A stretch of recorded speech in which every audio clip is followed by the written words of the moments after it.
सोच को सक्रिय करें। वैज्ञानिक आधार पर मनुष्य की कल्पना और सफलता देखने की क्षमता ही जीत हासिल करवाती है। जब कल्पना की शक्ति और आत्मशक्ति एक दिशा में सोचते हैं तो परम शक्तिशाली ताकत बन जाती है, तो किसी भी बाधा को पार करने की क्षमता रखती है। ऐसे में सफलता जरूर हासिल होती है।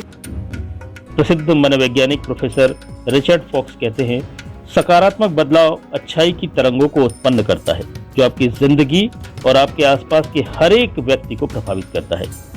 फिर एक बदलाव दूसरे बदलाव को जन्म देता है।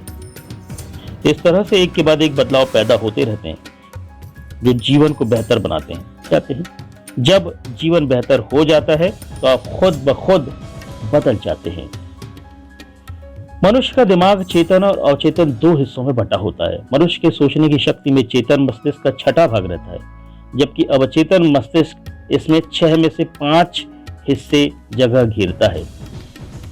मार्गदर्शन और कल्पना की शक्ति दिमाग के अवचेतन हिस्से में रहती है, जबकि आत्म शक्ति चेतन मस्तिष्क के हिस्से में निवास करती है। इसका मतलब मनुष्य का अवचेतन मस्तिष्क चेतन मस्तिष्क से 5 गुना अधिक शक्तिशाली होता है। जब कभी चेतन मस्तिष्क, जो कि 1/6 होता है, में रहने वाली आत्मशक्ति और अवचेतन मस्तिष्क, जो कि 5/6 होता है, में रहने वाली कल्पना के बीच मतभेद होता है, तब जीत स्वाभाविक रूप से मस्तिष्क के इस 5/6 वाले हिस्से में रहने वाली कल्पना शक्ति की जीत होती है। कल्पना शक्ति द्वारा ही मनुष्य ने इतने अनुसंधान किए हैं कि उन्हें गिनाया नहीं जा सकता। उसने आसमान की ऊंचाइयों को छू लिया है, समुद्र की गहराई को नाप लिया है, हवा की रफ्तार को पकड़ लिया है, मौसम को अपने वश में कर लिया है। कल्पना शक्ति के द्वारा ही मनुष्य ने प्यार करने वाले एंजाइम का भी पता लगा लिया है। ऐसा कोई क्षेत्र नहीं है जहां कल्पना शक्ति ने घुसपैठ नहीं की है। कल्पना के रूप क्या होते हैं? किस रूप में कल्पनाएं हमारे सामने आती हैं? कल्पना 2 रूपों में होती हैं। एक संश्लिष्ट कल्पना शक्ति। इस कल्पना शक्ति के द्वारा इंसान पुरानी अवधारणाओं, विचारों या योजनाओं को नए कॉम्बिनेशन में व्यवस्थित कर सकता है। यह केवल अनुभव, शिक्षा और अवलोकन की सामग्री से काम करती है। दूसरी है रचनात्मक कल्पना शक्ति। इसके द्वारा मनुष्य सीमाबद्ध मस्तिष्क और अनंत प्रज्ञान से सीधे संपर्क करता है।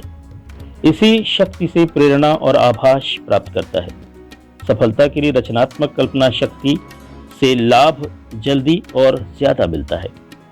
जो रचनात्मक कल्पना शक्ति को विकसित कर लेते हैं वे सफल बिजनेसमैन, लीडर, महान कलाकार, संगीतकार, कवि और लेखक बन जाते हैं।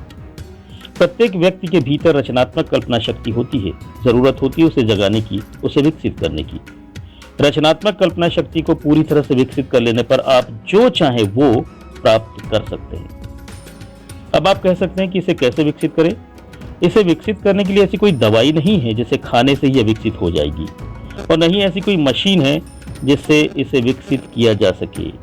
इसे स्वयं द्वारा ही विकसित करना पड़ता है। जी हाँ, कल्पना के घोड़े दौड़ाने पड़ेंगे, अपनी सोच बड़ी बनानी पड़ेगी। सोच को जितना बड़ा बनाएंगे उतना ही लाभ मिलेगा। बार बार सोच द्वारा मस्तिष्क को निर्देश देने पर मस्तिष्क उसे समझने लगता है और वह उसे मानने लगता है कि उसे किस दिशा में काम करना है।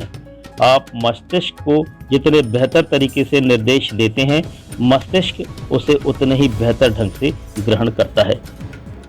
मनोवैज्ञानिकों ने अनेक प्रयोग किए। उन्होंने देखा कि मस्तिष्क को बार बार निर्देश देकर जिस बात के लिए उसे आश्वस्त करवाया जाता है वह उसे मानने लगता है। मस्तिष्क उसे हार्ड डिस्क की तरह ग्रहण कर लेता है। एक बार जो दिमाग में बैठा दी जाती है वह उसी तरह से सक्रिय हो जाता है। जैसे रोजाना सोते वक्त सुबह 5 बजे उठने के लिए मस्तिष्क को निर्देश दिए जाए तो वह सुबह 5 बजे उठाने के लिए सक्रिय हो जाता है। कई दिनों तक लगातार यह क्रिया अपनाने पर मस्तिष्क इसे मान लेता है। कुछ दिनों बाद ठीक 5 बजे आपकी आंख खुद ब खुद खुलने लग जाती है। यही है सोच की सक्रियता का राज। यही है कल्पना शक्ति की शक्ति। यही है जीत का जज्बा। इन सारी बातों का सामंजस्य ही आपको जीत की ओर अग्रसर करता है, सफलता की ओर अग्रसर करता है। तो साथियों, आज का ये अध्याय यहीं तक। कल फिर नए अध्याय के साथ आपसे फिर मुखातिब होंगे। और साथियों, ये ऑडियो आलेख आपको अगर अच्छे लग रहे हैं तो यकीनन इसे लाइक करें, सब्सक्राइब करें और अपने मित्रों से भी शेयर करें और बने रहिए हमारे साथ।